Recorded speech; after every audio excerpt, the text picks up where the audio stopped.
ada hati yang menunggu jawaban. Ada kesepian di tengah keramaian. Ada perut lapar di tengah orang yang berpesta. Ada air mata yang jatuh di tengah tawa. Namun terang Kristus tetap ada, menyinari hati yang gelap, mencairkan hati yang beku. Di malam yang kudus ini,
menyatakan keselamatan. Bapak Ibu Saudara-saudara, saya ingin menceritakan percakapan imajiner antara bakal anak ayam yang masih ada di dalam telur dengan anak ayam yang sudah menetas. Bakal anak ayam ini bertanya kepada anak ayam yang sudah menetas begini, "Gimana sih keadaan di luar telur? Di sini kok gelap. Aku nggak bisa lihat apa-apa." Anak ayam yang ditanya tentang kondisi yang dia lihat di sekitarnya menjawab pertanyaan itu dengan penuh semangat. "Wah, dulu waktu aku ada di dalam telur seperti kamu, aku juga nggak bisa lihat apa-apa. Gelap kan semuanya? Sekarang setelah aku keluar dari cangkang telur itu, aku melihat pemandangan yang sangat indah sekali." "Masa sih?" "Iya betul. Emang ada apa saja di situ? Ada langit yang biru, ada burung-burung yang terbang di langit, ada awan yang putih, ada pohon-pohon yang hijau daunnya, ada bunga-bunga dengan beraneka warna. Pokoknya bagus sekali. Ah, masa sih aku nggak lihat apa-apa kok di sini, gelap semuanya." "Ya tunggu dulu dong, sampai kamu menetas. Kalau kamu sudah menetas, kamu pasti akan senang melihat keadaan di sekitarmu. Dan kamu gak akan mau balik lagi ke cangkang telur itu." Tidak berapa lama Bapak Ibu Saudara, telur ayam itu menetas. Dan benar anak ayam itu melihat pemandangan yang sangat indah sekali, yang tidak pernah dilihatnya ketika dia terkurung di dalam sebuah telur. Bapak Ibu Saudara-saudara, seharusnya orang-orang yang sudah menerima anugerah keselamatan dari Tuhan Yesus adalah orang-orang yang sudah menetas dari telur. Dia sudah mengalami kelahiran baru dia bisa memberitahu dan mengajak orang lain untuk melihat sisi lain dari sebuah kehidupan yang penuh dengan anugerah Tuhan bagi orang-orang yang percaya. Keselamatan itu harus dinyatakan kepada setiap orang yang hidup dalam kegelapan, seperti anak ayam yang berada dalam telur tadi. Orang-orang yang tidak tahu arah hidupnya, orang-orang yang berada di dalam kegelapan, yang ada dalam rasa gelisah, hidupnya kosong serta hampa. Bagaimana kita bisa menyatakan keselamatan kepada orang-orang di sekitar kita? Bapak Ibu, ada dua hal yang bisa kita lakukan ketika kita menyatakan keselamatan. Pertama, kita harus lepaskan diri kita dari rasa takut dan mulai belajar terus-menerus mendengarkan firman Tuhan. Bapak Ibu Saudara-saudara, apa yang jadi halangan untuk kita menyatakan keselamatan adalah rasa takut kita. Gembala-gembala tidak luput dari rasa takut. Saat Allah menyatakan keselamatannya pada hari kelahiran Yesus Kristus di dunia ini, gembala-gembala itu dipenuhi dengan rasa takut. Kenapa mereka takut? Mereka takut karena mereka mengalami apa yang ada di luar kendali diri mereka. Orang yang mengalami sesuatu yang berada di luar kendali dirinya pasti akan merasa takut, Bapak Ibu Saudara. Ya. Contoh, kalau kita sedang menyetir di jalan tol yang padat kendaraannya, tiba-tiba remnya blong. Itu di luar kendali kita. Kita panik, kita takut. Kalau tiba-tiba di sini terjadi gempa bumi, ya, itu di luar kendali kita. Kita takut, kita panik. Itulah yang dialami oleh para gembala. Mereka takut. Mereka lihat malaikat, bukan cuma satu, tapi banyak malaikat, dan itu di luar kendali mereka. Dan sebagai orang Yahudi, mereka tahu betul kalau mereka berhadapan dengan sesuatu yang ilahi, mereka bisa mati. Kenapa? Karena menurut ajaran Yahudi, para gembala ini adalah orang-orang yang penuh dengan dosa dan mereka berada dalam tingkat yang sangat rendah. Tetapi Bapak Ibu Saudara, pada kesaksian berikutnya, gembala-gembala ini hilang rasa takutnya. Malah mereka menyatakan keselamatan yang dari Allah itu kepada Maria dan Yusuf. Lalu kemana hilangnya rasa takut dari gembala-gembala ini? Bapak Ibu Saudara-saudara yang terkasih, rasa takut para gembala bisa hilang karena mereka mau mendengarkan dan mereka mau percaya pada firman Tuhan yang disampaikan oleh para malaikat. Jadi kita lihat di sini, kunci untuk bebas dari rasa takut saat bersaksi untuk menyatakan keselamatan dari Kristus adalah kita mau dengar dan kita mau percaya firman Tuhan. Kalau waktu kita takut, yang kita dengarkan adalah berita-berita, komentar-komentar yang ada di media sosial. Yang kita dengarkan adalah ulasan para ekonom, pernyataan orang-orang yang sedang gelisah dan khawatir. Maka yang terjadi, kita akan semakin takut. Tapi kalau yang kita dengar itu firman Tuhan, kita amini, kita yakini dengan segenap hati, maka ketakutan itu akan berangsur-angsur hilang.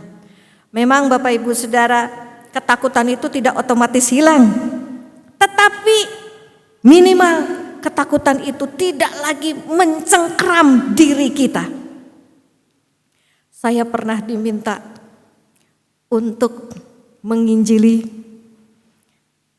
seorang pria yang sangat keras sekali. Usianya beda 40 tahun dari saya.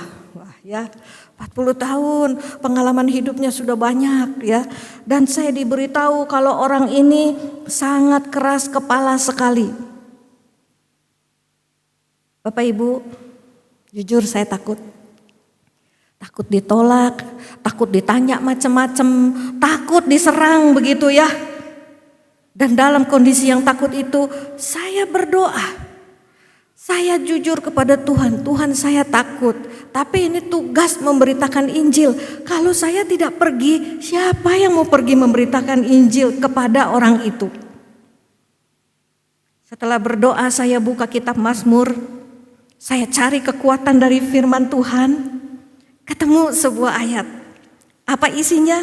Mazmur 56 ayat keempat dan kelima. Kita baca sama-sama ya Bapak Ibu Saudara.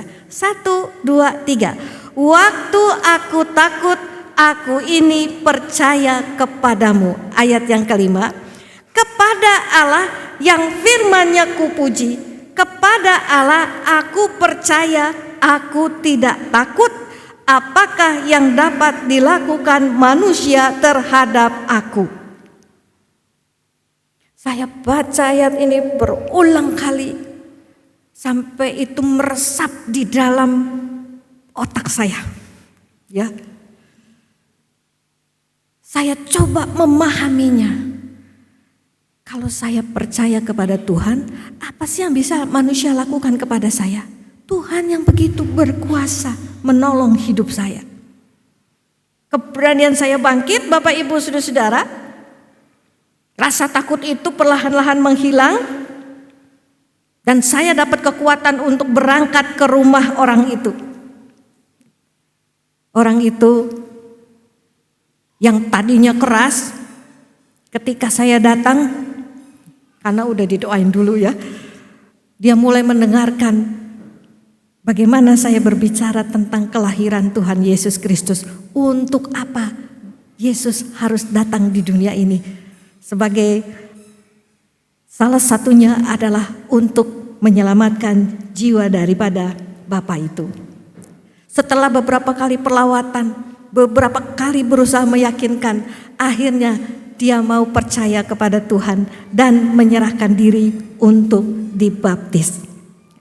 Bapak Ibu dan saudara-saudara, menyatakan keselamatan, kita butuh kekuatan dari Tuhan. Kita perlu menyingkirkan rasa takut kita. Sebab itu, mari kita berdoa. Cari kekuatan dari firman Tuhan. Maka Tuhan lewat firman-Nya akan menolong kita untuk mengenyahkan ketakutan itu.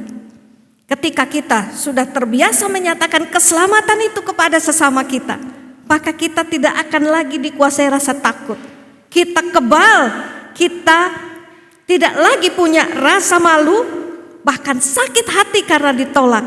Yang ada adalah sukacita karena bisa memberitakan Injil. Sukacita karena ada orang-orang yang bertobat menerima anugerah Tuhan Yesus Kristus. Bagaimana menyatakan keselamatan kepada orang-orang di sekitar kita? Yang kedua, kita harus mengalami Tuhan secara pribadi, lalu menyaksikan Tuhan itu sendiri kepada orang-orang yang kita jumpai. Bapak Ibu saudara-saudara, para gembala itu bukan cuma dengar, bukan cuma mengamini firman Tuhan yang mereka dengar, tapi mereka juga pergi mencari Kristus yang diberitakan oleh para malaikat. Perhatikan, mereka bukan cuma dengar firman Tuhan, tapi mereka mengalami sendiri firman Tuhan itu. Jadi mereka pergi mencari bayi juru selamat yang lahir di kandang domba. Ketika para gembala ini melihat bayi Yesus, mengalami sendiri Yesus Kristus, mereka juga bisa menyaksikan, menyatakan anugerah keselamatan dari malaikat kepada Maria dan Yusuf. Bapak Ibu saudara-saudara, kalau kita mau menyatakan keselamatan dari Tuhan, maka kita harus mengalami sendiri anugerah keselamatan itu. Alami sendiri. Waktu persidangan majelis bulan Desember lalu, di awal bulan Desember lalu ya. Saya berbincang-bincang dengan Diaken Yosef Ho ya. Beliau bercerita, saya sekarang diet katanya ya. Dietnya gimana saya tanya ya. Lalu dia jelaskan bahwa dia pagi tidak sarapan sampai siang. Dan kemudian makan mulai siang. Lalu sore makan, malam tidak makan lagi. Diet seperti itu bisa membuat tubuh menjadi kurus. Saya percaya pada apa yang diceritakan oleh Diaken Yosef ya. Dan itu membuat saya ingin mencobanya. Saya mencoba bukan supaya saya kurus, saya sih sudah kurus begitu ya. Tapi program diet gula itu yang saya ingin kejar ya. Kenapa saya bisa percaya kepada program diet yang dijalani oleh Pak Yosef? Karena dia menjalaninya dan saya lihat memang pipinya sudah mulai tirus begitu ya.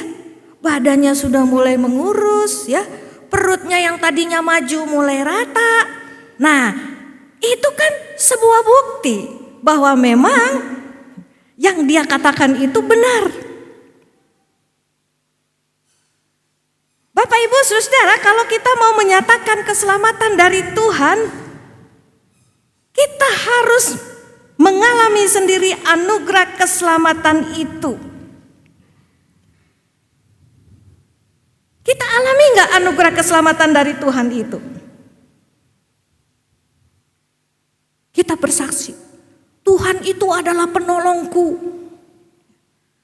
Tuhan setia. Tuhan itu berkuasa, Tuhan itu hebat. Tapi tiap hari kita cemas terus, sedikit-sedikit gelisah, sedikit-sedikit khawatir. Sedikit-sedikit kita pengen marah begitu ya.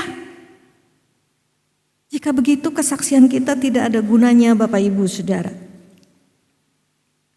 Setelah gembala-gembala dengar firman Tuhan dari para malaikat. Lalu mereka langsung pulang. Tidak cari bayi Yesus. Mereka enggak lihat sendiri bayi juru selamat yang dinyatakan oleh para malaikat itu. Lalu mereka cerita nih sama tetangga-tetangganya ya. Hello, kami didatangi loh oleh para malaikat. Malaikat-malaikat itu berkata, ada bayi juru selamat yang lahir pada malam ini. Bayi itu dibungkus dengan lampin, lahirnya di kandang domba di kota Bethlehem, di kota kita ini. Tetangga-tetangganya pasti pada nanya, emang beneran bayinya ada? Kalian udah cari dan udah lihat belum bayinya? Belum. Lah, kalau gitu sih hoax dong. Ya kan? Hoax, berita hoax. Kamu cuma menghayal, halu. Melihat malaikat itu ngehalu, buktinya bayinya tidak ada. Menyatakan keselamatan itu butuh bukti dari kita Bapak Ibu Saudara. Buktinya apa? Buktinya itu adalah pengalaman pribadi kita bersama dengan Tuhan. Saat kita diselamatkan oleh Tuhan, apa yang kita alami? Saya mengalami damai sejahtera, saya mengalami sukacita. Orang tertarik. Kamu bisa sukacita, bisa damai di tengah begitu banyak himpitan masalah. Aku mau dong kenal Yesusmu itu. Tapi kalau sehari-hari dia lihat kita terus murung, kita sedih, kita mengeluh, kita kecewa, kita marah. Apa yang mau mereka kenal dari Yesus? Yesus hadir dalam hidupmu gak ada gunanya. Kamu tetap ngeluh, kamu tetap sedih terus. Kamu tidak bisa sukacita, kamu juga tidak merasa damai.